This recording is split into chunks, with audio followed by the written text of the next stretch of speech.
has a rich and interesting history. A visit to Rome should be on everybody's bucket list, particularly if you like to eat. It's a great place to be a tourist. An important part of Rome's history begins in 1300, when Pope Boniface proclaimed that it was the first holy year, and this brought a huge influx of pilgrims, tourists, into the city. And it was a fantastic economic boon, and it brought a much badly needed infusion of life and cash to the city. Unfortunately, this effect was only temporary, because the holy year brought about new power struggles and infighting between the Roman noble families. Apparently this fight was particularly vicious, even by Roman standards. The hostile political climate in Rome, along with other factors, prompted a drastic, monumental shakeup, and as a consequence, the headquarters of the Catholic Church and the papacy were moved to Avignon, France. Rome had been the seat of a spiritual leadership for a very long time. This predates Christianity and goes back as far as 753 BC.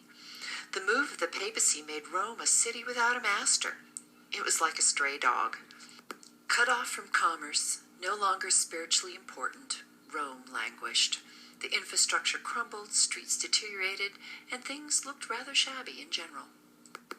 So finally, when the Catholic Church got tired of being at the beck and call of the French rulers, more squabbling ensued, and eventually they did move back to Rome. The papacy was clearly stabilized there in 1417, never to leave again. But by then, Rome was pretty raggedy. Lots of pasture land and sheep interspersed by the ruins of ancient times. You could hardly swing a cat without hitting a crumbling villa in disarray. It did not look like the seat of God's power in earthly form.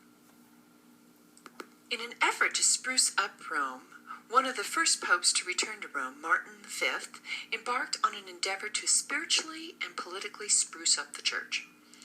Martin V's program soon had politically powerful Roman families competing with each other to have the upper hand on magnificence. Taxes were also collected, which financed many civic and spiritual endeavors. The next pope, Nicholas the Builder, took things even further and got the ancient aqueduct system renovated and working, as well as fortifications and housing improvements to the Vatican. Despite all this, Rome did have an inferiority complex. While the papacy had been absent, Florence in the north had become an enviable power and commerce hub. The wool and banking trades under the Medici family were booming, and the town supported 5,000 guild members who also had a say in Florentine political affairs. Florence also now had a fabulous cathedral with a dome to beat all domes, thanks to Brunelleschi's genius and financing by the Medicis. There was a growing collection of artists, and they were creating beautiful masterpieces in a new style. How was Rome to compete? The answer came in a twofold solution. First, and most expedient, was to mine the past.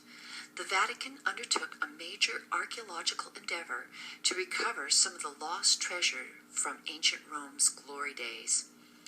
Today, many important works from the Roman Empire are now housed at the Vatican.